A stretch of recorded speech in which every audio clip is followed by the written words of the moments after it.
Welcome back to our Futures and Options class.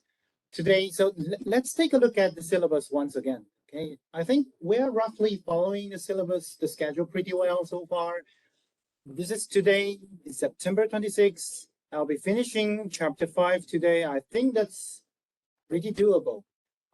It will be a hard week next week because chapter 6 and chapter 7 are somewhat a little bit dense, but still, yeah, I think we can make it next week. And we'll have the national holiday on October 10th, and then we'll have our midterm exam on October 17th. We're still following our schedule, and today, after today, I'll be assigning the first homework on NTU Cool. It will be like problem-solving sets, roughly maybe like 5 to 10 questions adapted from the chapter end questions, from chapter 1 to chapter 4 so far. And I'll give you guys 2 weeks to work on it. So it will be assigned tonight and it will be due on, again, still October 10th.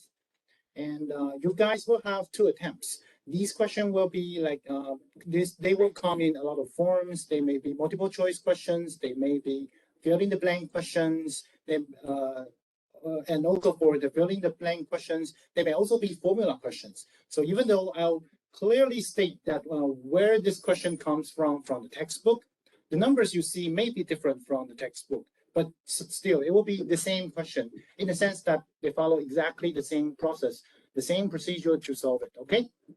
So yeah, we work out in this way to make sure that you guys do not just copy your friends' answers.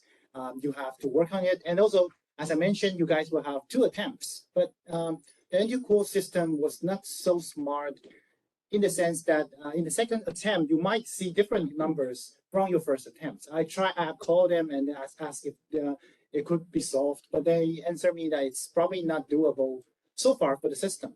So just be careful, like if you do it for the first time and you got it wrong and you want to redo it again, check it yourself, but then be careful that in your second attempt, you might see a different number, okay?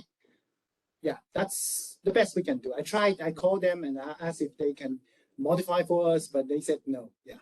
So yeah, but that's the best we can do so far. So we'll be assigning the first homework today. You guys will have 2 weeks to work on it. And hopefully by next week, when I finish the 6th and the 7th chapter, I'll be assigning the second homework, covering from chapter 5 to chapter 7. And it will be due exactly on the midterm exam day. Or maybe like, I'll give you guys 1 more day. But the midterm exam will be on October 17th. Afterwards, we'll be getting into the real stuff, that how to do really cool, fancy derivative pricing stuff. But yeah, still, the first 7 chapters are still important.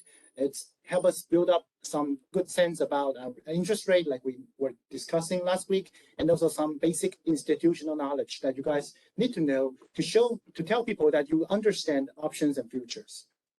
Okay, so last week we were talking about chapter 4. We discussed about what's the new paradigm, like why people abandon LIBOR, and nowadays people mostly, like in the US, people are using SOFR, and all the other countries are still following the same logic, using overnight rates instead of the LIBOR as the reference rates. We talk about the difference between LIBOR and those new reference rates. In LIBOR is relatively a forward-looking measure, and the other overnight rates are relatively backward-looking.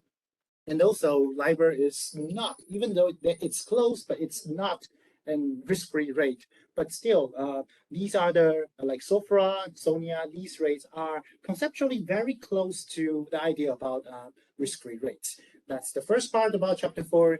And then we start to talk about some calculation that you need to understand in chapter 4, compounding methods, how we go from discrete time to continuous time. That's what we were talking about. And we end up discussing about zero rates. Again, zero rates are, you can think of them as the rate of return of zero coupons, zero bounds. Zero bounds are bounds that do not yield any coupons. What is it for? Zero rates tells us what is the discount rate for us to use to assess any kind of horizons in the future. Like we can have a zero rate for the next 6 months. That would be the discount rate that we use if you want to discount something, that some cash flow that will come exactly in 6 months. We have all kind of different zero rates for all kind of different horizons. Now that's the idea. That's where we end. Also, yeah, we discussed about bond yield, par yield. They're just terminologies. They have different calculation methods, but they're less important comparing to the whole idea. We end up here when we talk about this upward sloping yield curve, 直利率曲线. Well, at the end of this chapter, we'll discuss about why it is upward sloping and how people can interpret about its shape. So here, starting from today, we'll be discussing about forward rates. Forward rate is conceptually different from zero rates.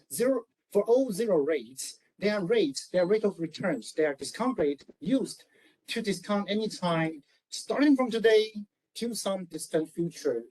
And however, when we talk about forward rates, they are essentially interest rates for some future periods, not starting from today, but some periods in the future. For example, let's take a look at this table 4.5. On the first columns, you see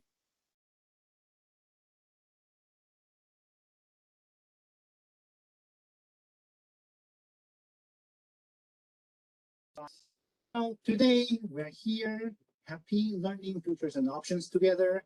1, 2, 3, 4, 5.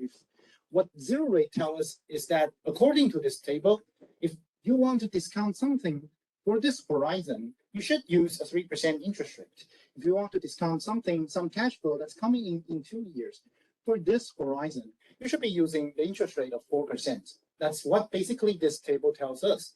So what is forward rate? Forward rate, take a look at its notations. It says forward rate for nth year. So it basically means that every year we have one forward rate.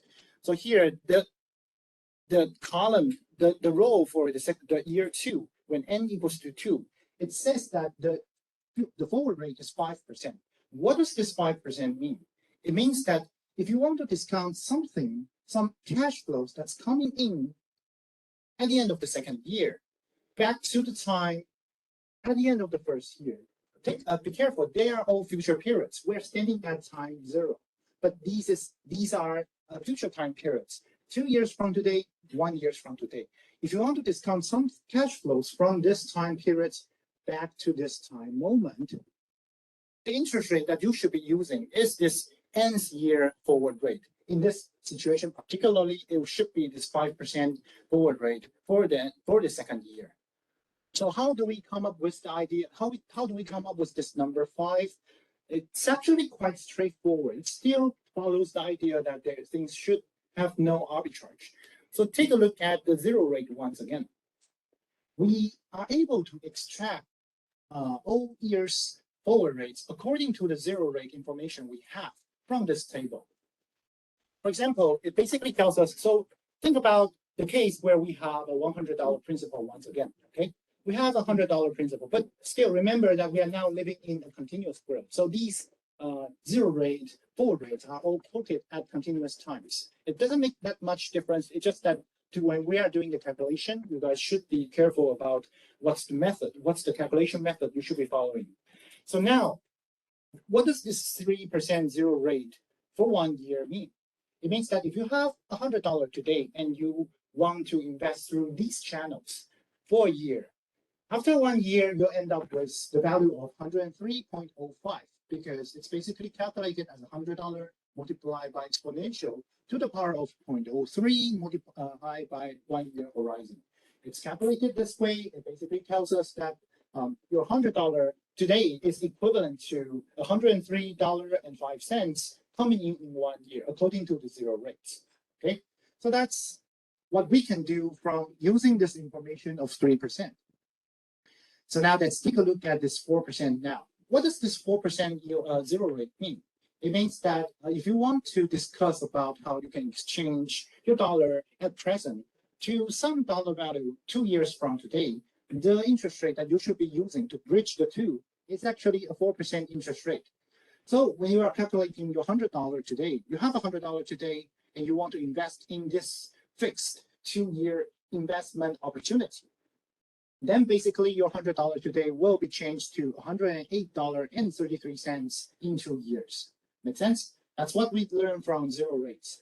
So these two numbers actually are very informative for us to induce, to make some kind of guesses for the forward rates for the second year. How do we do that? Basically, we just bridge the two with an identity. So this $108.33 is what you can get if you invest $100 today in 2 years. But then at the same time, you also know that if you invest your $100 today, you're going to get $103.05 in 1 year.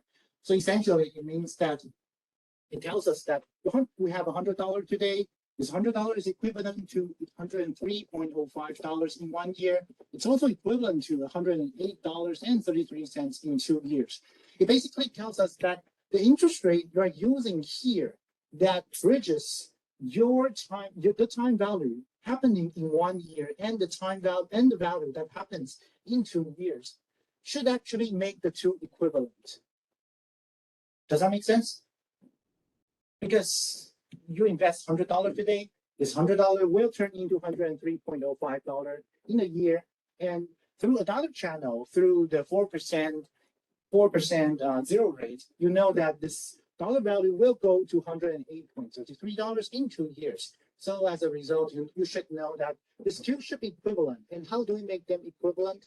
Through this forward rate. This is the interest rate that is suitable for us to discount something from 2 years from today to 1 year from today. So how do we do the calculation? We basically write 108.33 equals to $100 exponential to the power of 0.01. That's the interest rate for, we know this information because we have the zero rate for 1 year. And then we multiply by another interest rate over here. So the time horizon is another 1 year. So what is this interest? What should this interest rate be? It happens to be exactly just 5%. Why is it the case? It's actually because when we are doing calculations in continuous, everything is now all the interest rate and time horizons now sit at the power positions. So you know that when everything's on the power positions, it's very straightforward for us to do the calculation because everything is just additions and also minus. So 0.04 multiplied by 2 equals to 0.03 plus something multiplied by 1, and that something should be just 5%. That's the reason why we are able to figure out this forward rate for the second year to be 5%. Does that make sense? Anyone has any questions so far? So whenever you see questions, say you are in the exam, you are doing questions regarding this chapter, be very careful about what is the interest rate that we are talking about. Is it a zero rate? Is it a forward rate? If it's a zero rate or a forward rate, what is the time horizon? What is the time periods that these interest rates are happening? Make sure that you figure out it perfectly, okay? So let's do one more, okay? Let's check how do we figure out this 5.8%, okay? How do we figure out the 5.8% forward rate for the third year? We know that if we invest in an opportunity for 3 years from today, we should be using the zero rates for 3 year horizon. 0.046, that's the zero rates for 3 year horizon. Multiply by the number of years, that is 3. It basically shows a factor how it changes $1 from today to 3 years from today. And it should be equivalent to an investment opportunity that you invest 1 year in the zero rate for 1 year. And then multiply by another, the forward rate in the second year. Why was that the case? Say you change your $1 from today to some values 1 year from today. Standing at the time period 1 year from today, you also make one investment for a 2 year horizon. Then it should be, we already know that the forward rate for the second year is 0.05. And then lastly, the last component that we will be using is the forward rate for the third year. That's something we do not know so far. Let's call it R3 multiplied by the whole year horizon. So essentially it's just 0.046 multiplied by 3 minus 0.03 minus 0.05 equals, that's 13.8 minus 8%, that's 5.8%, 0.058, exactly what we get over here. Or alternatively, you can also think it in a slightly different way, but calculation-wise, it's just exactly the same. You can make an investment through the zero rate for 3 years. And at the same time, you can first make an investment standing up today for 2 years. That's the zero rate for 2 years. And then at the third year, we make an investment through the forward rates. That's essentially the same, because here we just get 0.08, here we get 0.08 in the power position. It's basically exactly the same. So either way, you'll be able to find out the forward rate for the third year. It should be 5.8%. Okay. Any questions so far? These are the ideal. Why is the ideal forward rate important? Let me just first give you guys some hint. So think about in chapter 7, what are we going to learn? In chapter 7, we'll be learning the idea about swap. What is a swap? Swap is an exchange of cash flows. Usually, in most cases, if you are not talking about a currency swap, in most cases, people are doing floating for fixed swap. But then when we think about when we are doing floating and fixed swap, that when you are trying to project, you're trying to make some kind of guesses, you are doing some kind of forecastings. We're thinking about the cash flows this year to next year, after 1 year, what's the incremental cash flows. People should be thinking, one way to think about how to value these cash flows is through the idea about forward rates. You can think about them as an exchange, and from one period to another period, and then one period and the following periods. That's the idea about forward rate. It helps us make a judgment about how we can assess the value of these future cash flows. Okay. How do we do the calculation in a quicker way? We can actually do this calculation in a much faster fashion through this formula, because essentially you know that all the calculations over here are just perfectly linear. They are linear, they are addable. We do not need to care about those multiplications. So essentially, if you try to simplify the things, you end up with this idea that the forward rate for any kind of periods from time 1 to time 2, it can be calculated as the zero rate for this T2 time horizons from today to some T2 time periods in the future, minus the zero rates for this T1 time horizons. That's subtracted to and divided by T2 minus T1.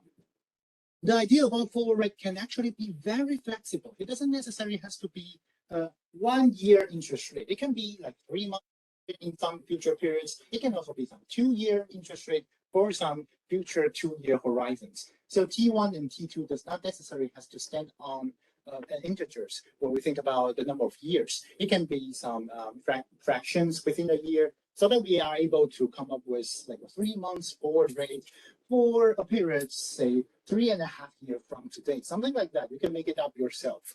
So you can do the calculation yourself in a very quick fashion through this formula. Okay. Any questions so far? Yes.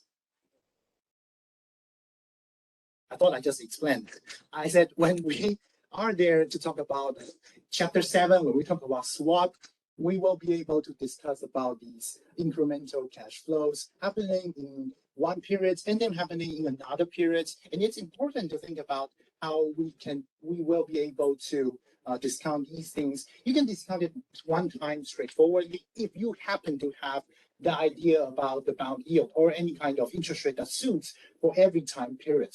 Alternatively, you can do a backward induction. You can discount it for one period, another period, and another period back.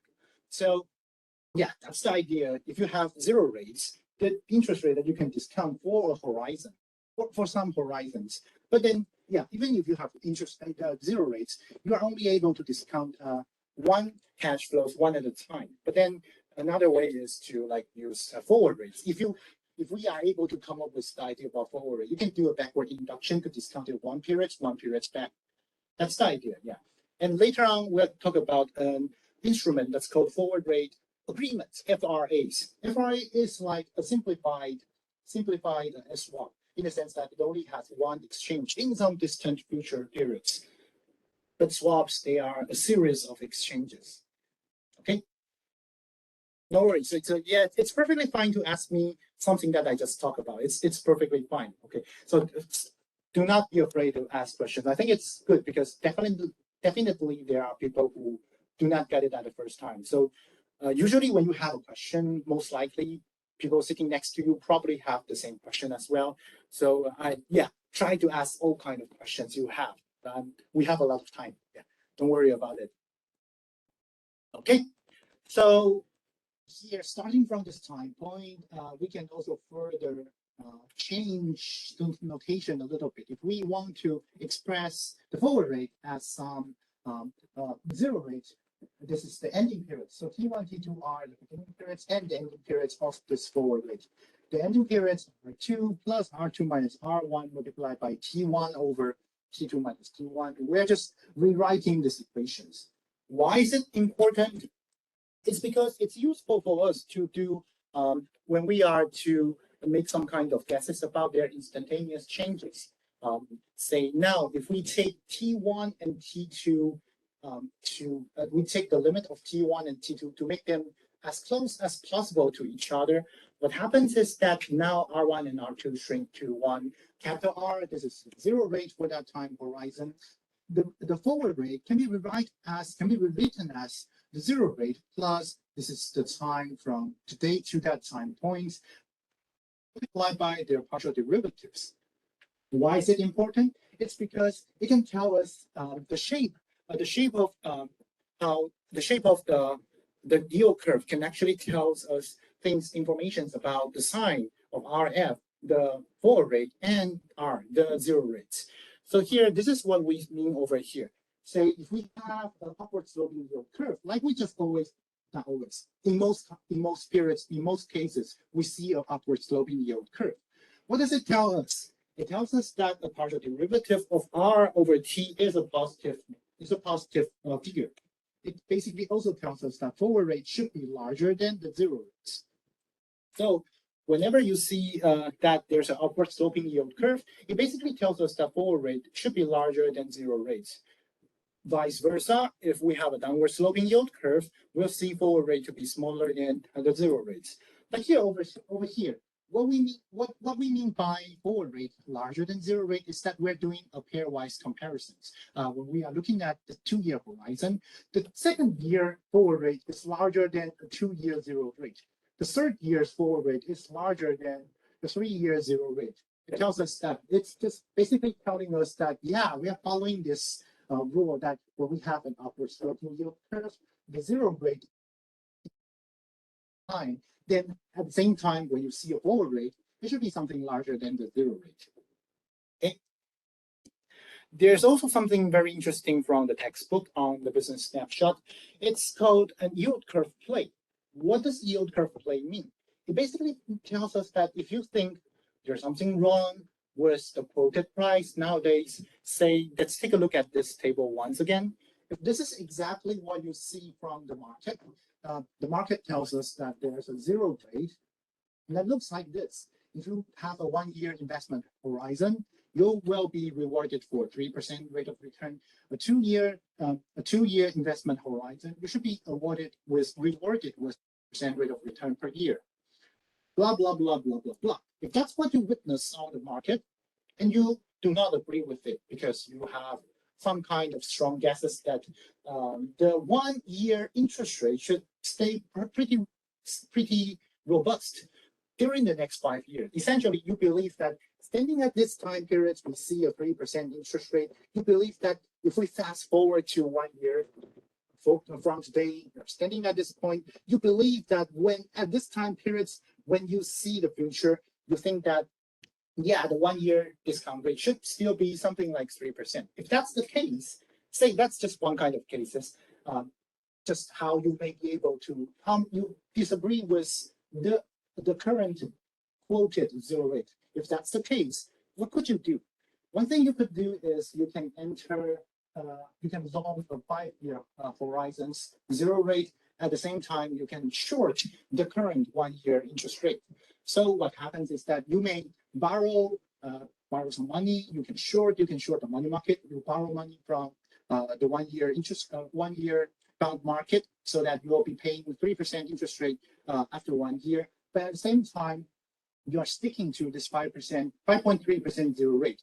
After 1 year, if things happen exactly like what you guess, you believe that the 1-year zero rate should be very consistent, it should be very robust. That's what you guess at this time period. If it happens to be exactly the same cases, after 1 year, you will be still seeing exactly the same quotes that 1-year borrowing rate is 3%. Then you can borrow another 1-year borrow from this 3% borrowing rates to repay back your previous borrowings. You can roll over and roll over.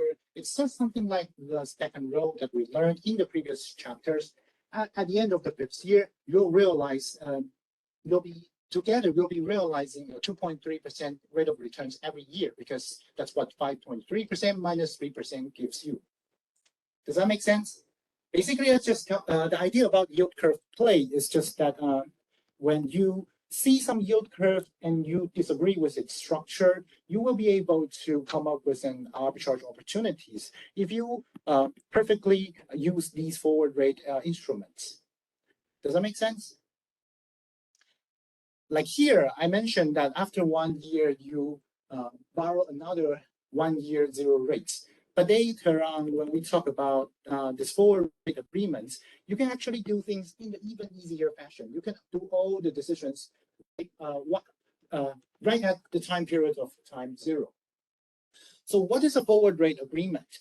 Forward rate agreement is also a kind of OTC transactions. It's basically that you can make some kind of agreement with your counterparty to have some kind of cash flow exchanges in some time period. Say, let me raise this, and now let's draw another table. Say, standing at this time period, time zero, it's you and me. This is 1 year from today, 2 years from today. I'm just making up an example for now. Say you can enter. What do we mean by entering a forward rate agreement? It's basically saying that we want to have an agreement that this interest rate over this time period, we can make up the numbers. It does not necessarily have to be 1 year from today, 2 years from today. It could be some T1 in the future, T2 in the future. If that's the case, then we can set up some kind of negotiation that we will be receiving an exchange at time 2. Say just something similar to swap. We can say I'm paying a floating rate and I'm receiving a fixed rate. And what is the floating rate over? The floating rate is over this time horizon, and fixed rate is something we negotiated at time zero. So that's the idea about forward rate. You can have a floating rate here, and we are paying. So we are paying, and we are getting a fixed rate at the same time period. We are just making this agreement with some counterparties over the counter. That's the idea about FRA. If that's the case, if we have this kind of instrument, then what we mentioned here, the yield curve play, can actually be like everything can be settled right at the time period zero. We don't have to like say wait for another year to borrow another 1 year borrowings to repay our previous the debt in our the loan in our previous year's 1 year borrowings. We do that recursively in my previous examples, but if we have an FRA, you may be able to enter an agreement and another agreement and another agreement, T3, T4, till the end of the horizons. In like the previous periods, we borrow and pay, borrow and pay, borrow and pay. By doing so, we can realize that that kind of profits at the very beginning. It's also because the idea of this forward rate agreement that forward rates for the NCs should stay at some kind of equilibrium level, like what we calculated over here.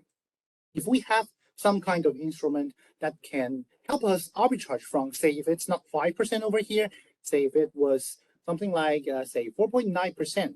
If it's 4.9%, you know that it's paying you not so much. It should be 5% because if we invest 1 year, you should get in the first year, you should get a 3% interest rate reward. If you invest in a 2-year investment, you should get 4% return for the consecutive 2 years. So it helps us make sure that a forward rate should be 5% for the second year. If it's not the case, then people could actually just short the forward rate through this kind of instrument, this forward rate agreement. You short the forward rate, and at the same time you enter this the zero rate markets. Say it could be just some kind of zero bound market, like we mentioned, how we get zero rate out of the number out of the data. If that's the case, you see that it will gradually converge to the level of this 5%. Any questions so far? That's basically the idea. Let me show you one example. It's the old example, the LIBOR example. The LIBOR example is so much easier to discuss about because, like we said, LIBOR is a forward-looking measure. You guys will have a better idea why LIBOR was so favorable after these two examples, okay? So everything in this chapter is kind of like bundled together. If you miss one point, you may not be able to catch up with the other part. So this one was the old example in the old textbook.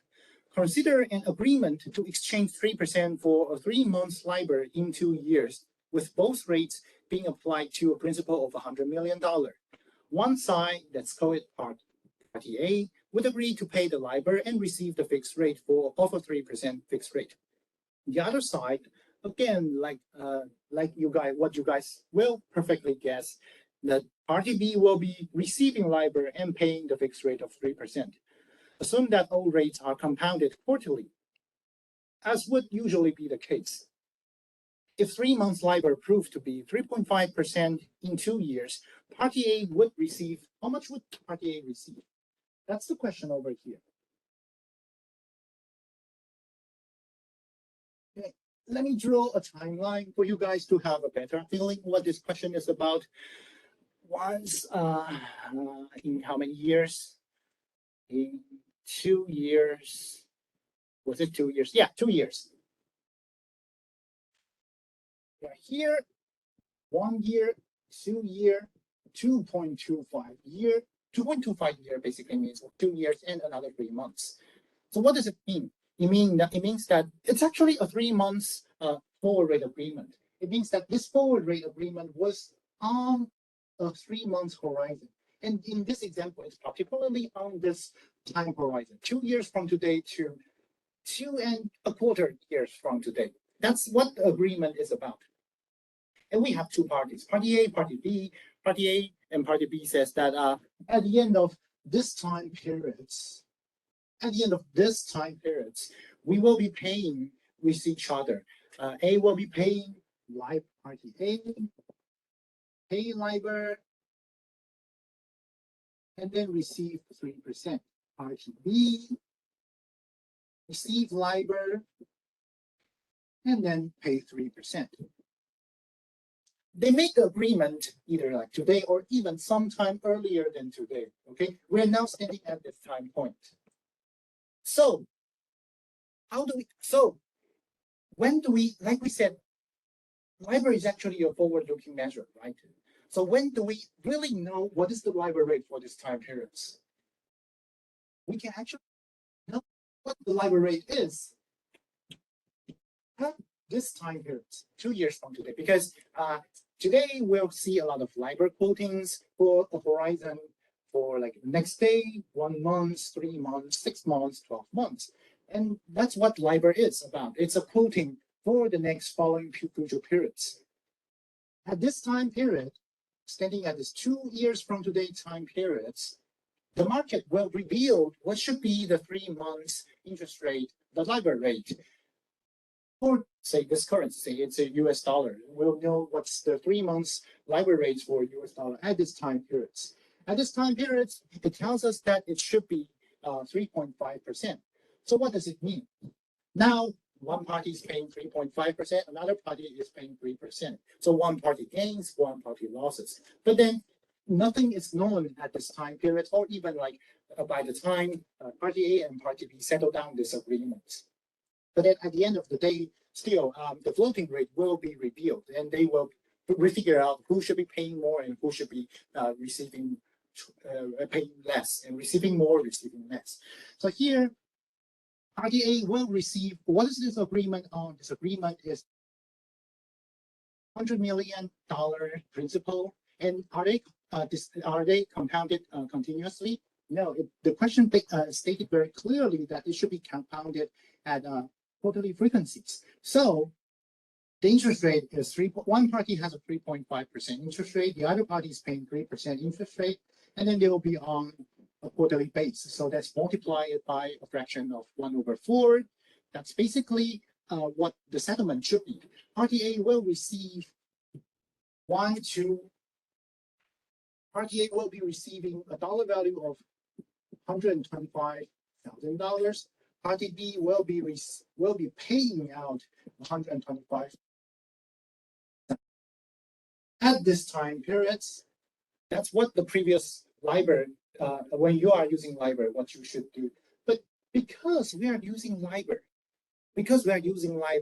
so everything should be known. All these cash flows, outflows, inflows, should be known at time 2. Because at this time period, we already know that 3%, LIBOR should be 3.5% for the next 3 months horizons. So then what people should do is then, in the previous cases, it's not stated now here, it just we'll just make it very clear that there will be an exchange of this much amount in 2.25 years from today. But then because in the previous cases, when you're using LIBOR for these FRAs, the settlement should happen at this time period where we discount this dollar value back to this time period.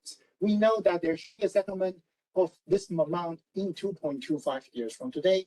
But then because at this time period, we already know what LIBOR rate is, so we can use this LIBOR rate and find out these numbers. And then we know that there should be an exchange of this amount in this time period.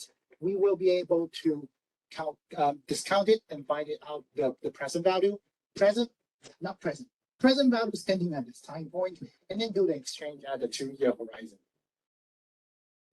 So people sometimes they get confused about FRAs and swaps. So if you later on, if you Google it on the website, in most cases, those answers will be like of this previous sentence. So they may tell you that FRA are settled at the beginning of the period rather than at the end of each period.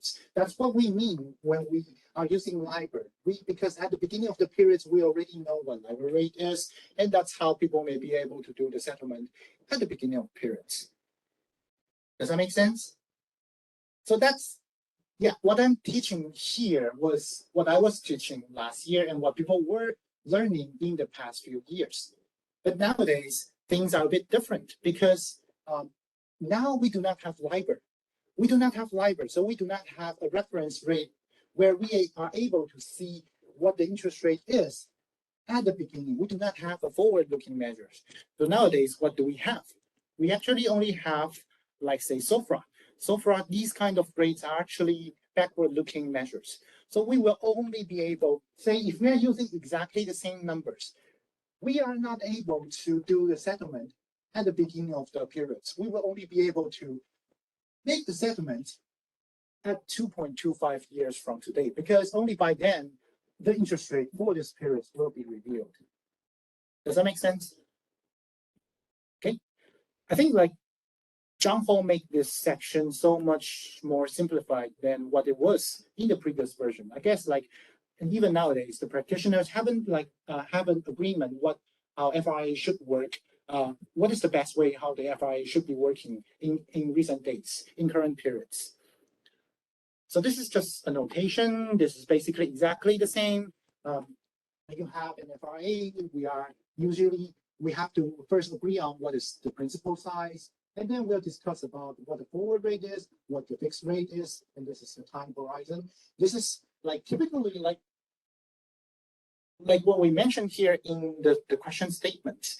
Usually when we talk about FRAs, they are usually settled in discrete time discountings and mostly in quarterly compoundings, because in most cases for FRAs, in most cases, the time horizon is like this, what we see in this example. It's a 3 months horizon periods. It's usually the case. That's the reason why when you are to calculate the cash flows of the inflow, outflow of the cash flows, you should just very straightforwardly multiply the difference of the fixed rate and the floating forward rates by the time horizon. Usually it's a 0.05, 0.25, 1 quarter time horizons, and then multiply by the principals. That's the cash flow, outflow and inflow at maturity. Nowadays, we won't be able to know what the SOFR rate is at the beginning of the periods. So we can only, the best we could do is to discuss things happening at maturity. In this example, at this 2.25 time periods. Okay. So now let's take a look at one more SOFR example. But yeah, personally, I don't really like this example. This is also an example from the textbook, but I don't think like it makes pretty good sense, because everything could only be like viewed or discussed after the periods. Suppose that there's a forward SOFR rate for the periods between time 1.5 years and time 2 years in the future. And suppose that this SOFR rate is 5%. Yeah, suppose, we do not know, but yeah, we are talking about a hypothetical situation. Suppose it's 5%, and some time ago, a company entered into an FRA where it will receive 5.8% fixed rate and pay SOFR on a principal of 100 million for the periods. The 2-year risk-free rate is 4%, the value of FRAs. So in this question, we have a lot of information. And this information does not always make sense to me, because like the things I mentioned, we don't really know. But now everything is suppose. Suppose we know what those number is. Suppose this is 1 year from today, 2 years from today, 1.5 years from today. Suppose that there's a principal of $100 million. Then now suppose we know that the SOFR rate for this period is 1.5 years to 2 years. The SOFR rate, suppose we know that it's 5.5%, and then the party also agreed to, so it agrees to pay out SOFR rate and receive a 5.8% interest rate over this how many year horizons. So basically, how do we do the calculation? The principal multiplied by what it is receiving minus what it is paying multiplied by the time periods. That is, when is this happening? It's happening over here, 2 years from today. So there will be exchange of 100M multiplied by 5.8% minus 5% multiplied by 0.5. This amount should be received in 2 years. And suppose we also know that the 2-year risk-free rate also induced from SOFR is a 4% interest rate. So then, yeah, another reason I don't like this question is just simply because this example is because it doesn't state clearly that, oh yeah, it does. I'm sorry, yeah, my fault. Yeah, it states clearly that 4% should be discounted at continuous compoundings. So then this amount should be then discounted back to present to figure out what the present value is, 4% for 2 years. That's how we are able to obtain this $369,247 value. This FRA, in terms of present value, is this much worthiness. But again, like everything is just suppose, everything is just our guesses. We will only be able to see what SOFR rate is after 2 years from today. We won't be able to see it today, but yeah, that's what we have so far. Yeah, so far, yeah. That's, I think people will ultimately figure out. So I think there are a lot of practitioners making proposals for a forward-looking SOFR rate. I think someday we will definitely like figure out what it should be and how we are able to obtain one that is less likely to be manipulated like what LIBOR was in the previous days. Nowadays, I think like FRAs, the section for FRA has been so much simplified and that you don't have to worry too much about it. Lastly, let's talk about something about durations and convexities. I believe that if you have taken an investment class before or any kind of fixed income classes, you probably already have learned the idea about durations. But again, let's just go through it once again. It's also important because durations and convexities are a good tool for us to assess the valuations and also value changes of fixed income or money market instruments. So what is durations? Duration is actually a measure of how long, on average, the holder of a bond has to wait before receiving cash payments. So if we have a bond, we can actually, according to its paying schemes, its cash flow schemes, we will be able to calculate its durations. To begin, let's discuss about how a bond price is. It's calculated in a very easy way. It's calculated as a discounted, a collective discounted cash flows, a sum of all future cash flows. We know that, let's say, CI is the cash flows. It's denoted I because we have different, usually like in most statements are the same for every period. But remember, at the very end of the periods, you'll be receiving the last coupon and also the whole principles. So to make notations like elegant, we just give it a subscript of I to make sure that every time period I, we have one corresponding cash payment. For time I, for time 1, it's C1 discounted for T1 for 1 year. For time 2, it's a C2 discounted for time 2. And what is this Y over here? This Y is the bond yield, the interest rate that suits for all cash flows at the same time for the whole time periods. So basically, this is a summation of all discounted future cash flows. That's how we do bond pricing. So now, what is duration? Duration is defined as a weighted average of this time periods. What do I mean by weighted average? So every time when I say weighted average, the thing that you should come to your mind is, so what is the weight? What is the weight that we use to do the weighting average? The weight that we're using is the proportion of the present value of this time periods, the corresponding present value cash flows over the bond price. What does it mean? You guys will have a better idea when I go to an example over here.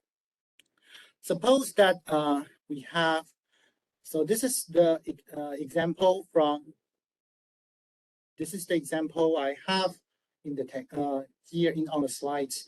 Suppose we have one bound, and this bound, this is about a 3-year to mature bound, and with a coupon payment of $5. Coupon payment of $10 per year, but then we are paying semi-annually, so every half a year you'll be receiving $5. $5 half a year from today, $5 1 year from today, blah, blah, blah, $5 2.5 years from today, and then $100 in 3 years. That's what this bound is paying. And then we also know that it happened to be that the bond yield is 12%. So now this is not this is not zero rate. This is bond yield. Cash flows in every period in the future. So what is this $5 worth in today, at today? It's just basically $5 multiplied by exponential to the power of negative 12% multiplied by half a year. It tells us that present value of this $5 is $4.7. The present value of this $5 in 1 year is $4.4. The present value of this third $5 happening in 1 year, 1.5 years from today is $4.176. Blah, blah, blah, blah, blah, blah. And then we will be able to, what is the bound price of this bound, And then we're not yet, and then let's calculate the weight. The weight is basically the proportion of value for this payment over the bound price. Yeah, 709 divided by 94. Wait, and you can see that now the present value is lower, so we have a slightly lower weight. Again, how do we come up with this 2.65 duration for this bound? Essentially, we multiply these weight by the time periods. Yes, we have to wait 0.5 years to obtain 5% of the present value. We have to next 4.7% of the total value, 1.5 years to obtain this 4.4% proportion of the total value. So that's how we do the calculation. The formula for duration is essentially the weighted average of these time periods, time that we have to wait, summing them over TIs multiplied by these fractions. The fractions are the proportion of the corresponding cash flows present value over the total bound value. Yeah. So yeah, that's the calculation of duration. And I really want to finish it, but I'll probably need another 10 minutes. Do you guys? Oh yeah, never mind. Okay, let's have a break for now. Yeah, we'll come back later.